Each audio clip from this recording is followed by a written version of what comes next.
4 दिसंबर 2024 प्रातः मुरली। ओम शांति। बाप दादा मधुबन।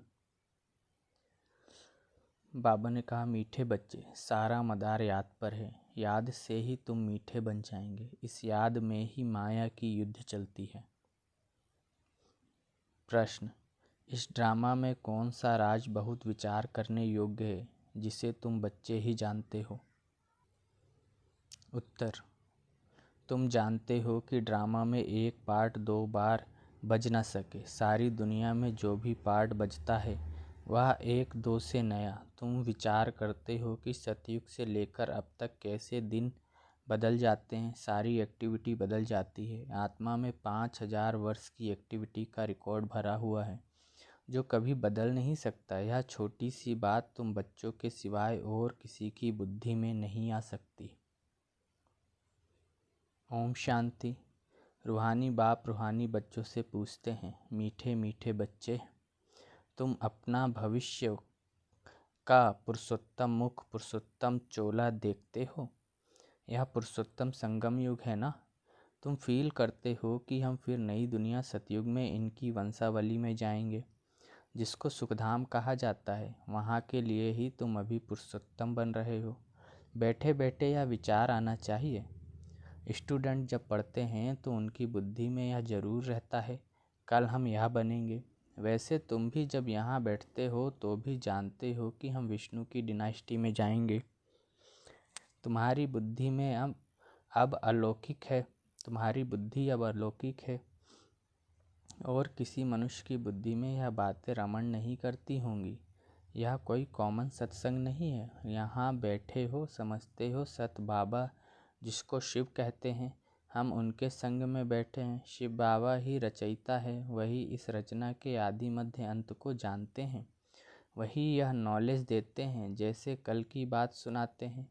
यहाँ बैठे हो, यह तो याद होगा ना, हम आए हैं रिजुविनेट होने, अर्थात यह शरीर बदल देवी शरीर लेने। आत्मा कहती है हमारा यह तमो प्रधान पुराना शरीर है, इसको बदलकर ऐसा शरीर लेना है।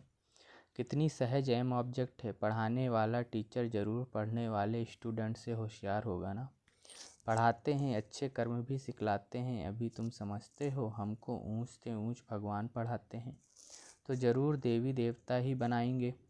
यह पढ़ाई है ही नई दुनिया के लिए, और किसको नई दुनिया का जरा भी पता नहीं है। यह लक्ष्मी नारायण नई दुनिया के मालिक थे। देवी देवताएं भी तो नंबरवार होंगे ना। सब एक जैसे तो हो भी ना सके क्योंकि राजधानी है ना। यह ख्यालात तुम्हारे चलते रहने चाहिए। हम आत्मा अभी पतित से पावन बनने के लिए पावन बाप को याद करते हैं। आत्मा याद करती है अपने स्वीट बाप को। बाप खुद कहते हैं तुम मुझे याद करेंगे तो पावन सतो प्रधान बन जाएंगे। सारा मदार याद की यात्रा पर है। बाप जरूर पूछेंगे, बच्चे मुझे कितना समय याद करते हो? याद की यात्रा में ही माया की युद्ध चलती है। तुम युद्ध भी समझते हो, यह यात्रा नहीं परंतु जैसे कि लड़ाई है। इसमें ही बहुत खबरदार रहना है। नॉलेज में माया के तूफान आदि की बात नहीं। बच्चे कहते भी हैं, बाबा हम आपको याद करते हैं परंतु माया का एक ही तूफान नीचे गिरा देता है। नंबर 1 तूफान है देह अभिमान का, फिर है काम क्रोध लोभ मोह का। बच्चे कहते हैं, बाबा हम बहुत कोशिश करते हैं याद में रहने की, कोई विघ्न न आए परंतु फिर भी तूफान आ जाते हैं। आज क्रोध का, कभी लोह का तूफान आया। बाबा आज हमारी अवस्था बहुत अच्छी रही, कोई भी तूफान सारा दिन नहीं आया। बड़ी खुशी रही। बाप को बड़े प्यार से याद किया, स्नेह के आंसू भी आते रहे। बाप की याद से ही बहुत मीठे बन जाएंगे। यह भी समझते हैं हम माया से हार खाते खाते कहाँ तक आकर पहुँचे हैं। यह कोई समझते थोड़े ही हैं। मनुष्य तो लाखों वर्ष कह देते हैं या परंपरा कह देते। तुम कहेंगे हम फिर से अभी मनुष्य से देवता बन रहे हैं। यह नॉलेज बाप ही आकर देते हैं। विचित्र बाप ही विचित्र नॉलेज देते हैं। विचित्र निराकार को कहा जाता है। निराकार कैसे यह नॉलेज देते हैं? बाप खुद समझाते हैं, मैं कैसे इस तन में आता हूँ। फिर भी मनुष्य मूंझते हैं, क्या एक इसी तन में आएगा? परंतु ड्रामा में यही तन निमित्त बनता है, जरा भी चेंज हो नहीं सकती। यह बातें तुम ही समझकर और दूसरों को समझाते हो। आत्मा ही पढ़ती है, आत्मा ही सीखती सिखलाती है। आत्मा मोस्ट वैल्यूबल है, आत्मा अविनाशी है, सिर्फ शरीर खत्म होता है। हम आत्माएं अपने परमपिता परमात्मा से रचता और रचना के आदि मध्य अंत के 84 जन्मों की नॉलेज ले रहे हैं। नॉलेज कौन लेते हैं? हम आत्मा। तुम आत्मा ने ही नॉलेजफुल बाप से मूल वतन सूक्ष्म वतन को जाना है। मनुष्यों को पता ही नहीं है कि हमें अपने को आत्मा समझना है। मनुष्य तो अपने को शरीर समझ उल्टे लटक पड़े हैं। गायन है, आत्मा सतचित आनंद स्वरूप है। परमात्मा की सबसे जास्ती महिमा है। एक बाप की कितनी महिमा है, वही दुख हरता सुख करता है। मच्छर आदि की तो इतनी महिमा नहीं करेंगे कि वह दुख हरता सुख करता ज्ञान का सागर है। नहीं, यह है बाप की महिमा। तुम बच्चे भी मास्टर दुख हरता सुख करता हो। तुम बच्चों को भी यह नॉलेज नहीं थी। जैसे बेबी बुद्धि थे, बच्चों में नॉलेज नहीं होती और कोई अवगुण भी नहीं होता है, इसलिए उससे महात्मा कहा जाता है, क्योंकि पवित्र है। जितना छोटा बच्चा उतना नंबर 1 फूल। बिल्कुल ही जैसे कर्मातीत अवस्था है, कर्म अकर्म विकर्म को कुछ भी नहीं जानते हैं, इसलिए वह फूल है। सबको कशिश करते हैं, जैसे एक बाप सभी को कशिश करते हैं। बाप आए ही हैं सभी को कशिश कर खुशबूदार फूल बनाने। कई तो कांटे के कांटे ही रह जाते हैं। 5 विकारों के वशीभूत होने वालों को कांटा कहा जाता है। नंबर 1 कांटा है देह अभिमान का, जिससे और कांटों का जन्म होता है। कांटों का जंगल बहुत दुख देता है। किस्म किस्म के कांटे जंगल में होते हैं ना, इसलिए इसको दुखधाम कहा जाता है। नई दुनिया में कांटे नहीं होते, इसलिए उसको सुखधाम कहा जाता है। शिव बाबा फूलों का बगीचा लगाते हैं, रावण कांटों का जंगल लगाता है, इसलिए रावण को कांटों की झाड़ियों से जलाते हैं और बाप पर फूल चढ़ाते हैं। इन बातों को बाप जाने और बच्चे जाने और न जाने कोई।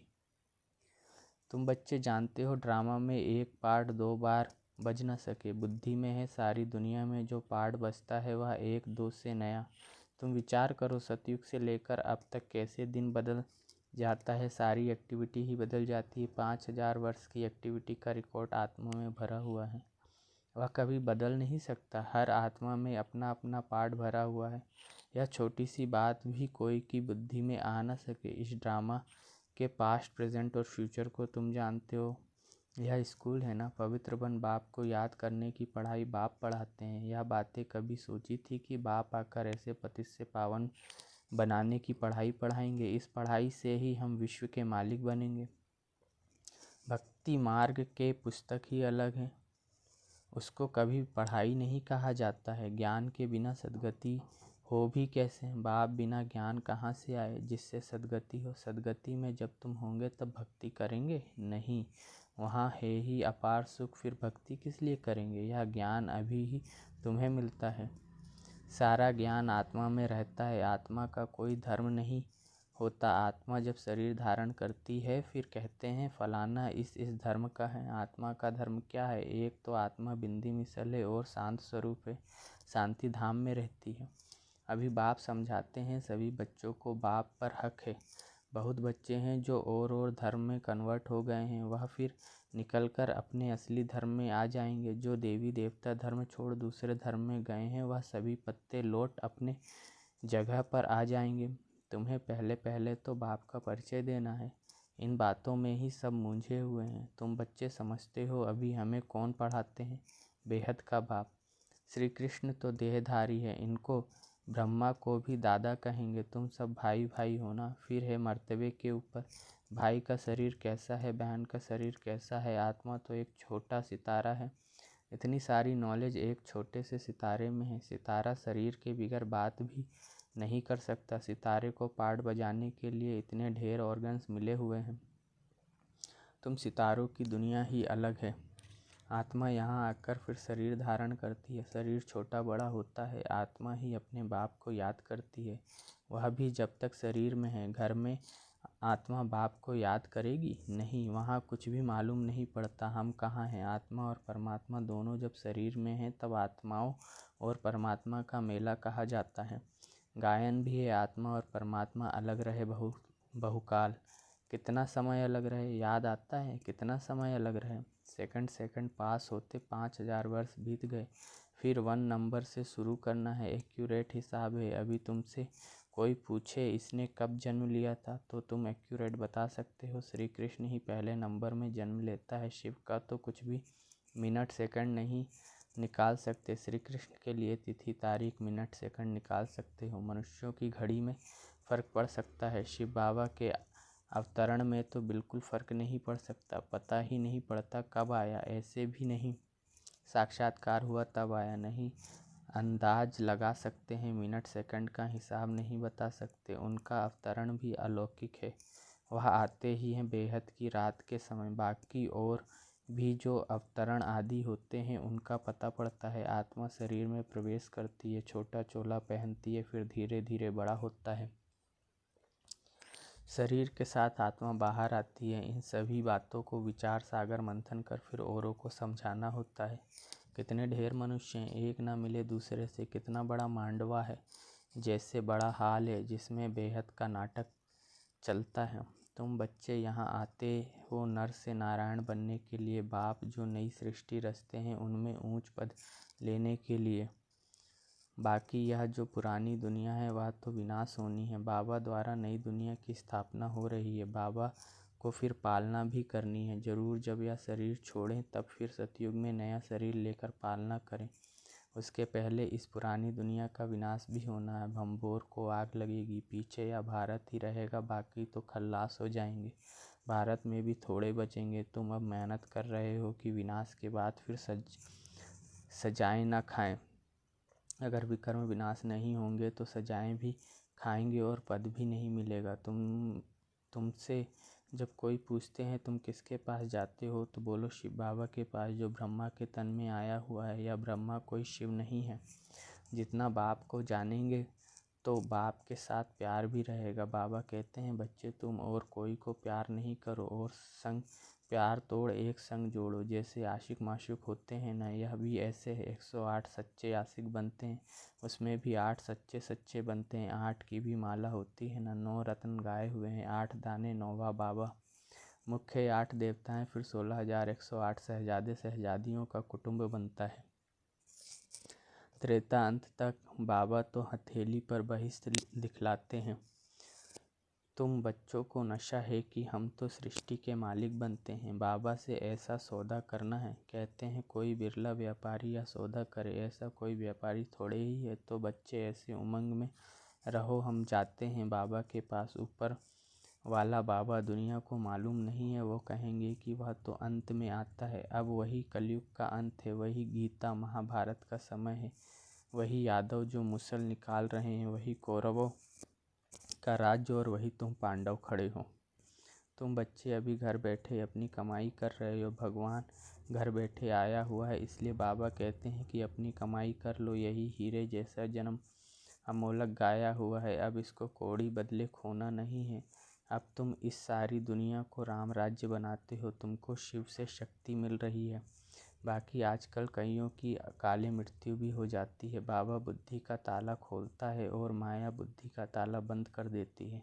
अब तुम माताओं को ही ज्ञान का कलश मिला हुआ है, अबलाओं को बल देने वाला वह है। यही ज्ञान अमृत है, शास्त्रों के ज्ञान को कोई अमृत नहीं कहा जाता है। अच्छा, बाबा याद प्यार दे रहे हैं। मीठे मीठे सिकलधे बच्चों प्रति माता पिता बाप दादा का याद प्यार और गुड मॉर्निंग। रूहानी बाप की रूहानी बच्चों को नमस्ते। मुझ रूहानी बच्चे की रूहानी माता पिता मम्मा बाबा बाप दादा को याद प्यार गुड मॉर्निंग और नमस्ते। शुक्रिया बाबा, शुक्रिया आपका पद्मा पदम गुणा शुक्रिया, जो आपने मुझे अपना बना लिया, आप समान बना दिया। वाह वाह वाह वाह, क्या से क्या बना दिया, मुस्कुराना सिखा दिया। धारणा के लिए मुख्य सार है। पहला, एक बाप की कशिश में रहकर खुशबूदार फूल बनना है। अपने स्वीट बाप को याद कर देह अभिमान के कांटों को जला देना है। दूसरा, इस हीरे तुल्य जन्म में अविनाशी कमाई जमा करनी है।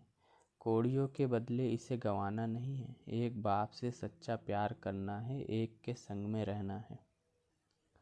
वरदान है, ब्राह्मण जीवन में सदा खुशी की खुराक खाने और खुशी बांटने वाले खुशनसीब भव। विस्तार। इस दुनिया में आप ब्राह्मणों जैसा खुशनसीब कोई हो नहीं सकता, क्योंकि इस जीवन में ही आप सबको बाप दादा का दिल तख्त मिलता है। सदा खुशी की खुराक खाते हो और खुशी बांटते हो। इस समय बेफिक्र बादशाह हो। ऐसी बेफिक्र जीवन सारे कल्प में और किसी भी युग में नहीं है। सतयुग में बेफिक्र होंगे, लेकिन वहाँ ज्ञान नहीं होगा। अभी आपको ज्ञान है, इसलिए दिल से निकलता है, मेरे जैसा खुशनसीब कोई नहीं। स्लोगन। संगम युग के स्वराज्य अधिकारी ही भविष्य के विश्व राज्य अधिकारी बनते हैं। ओम शांति।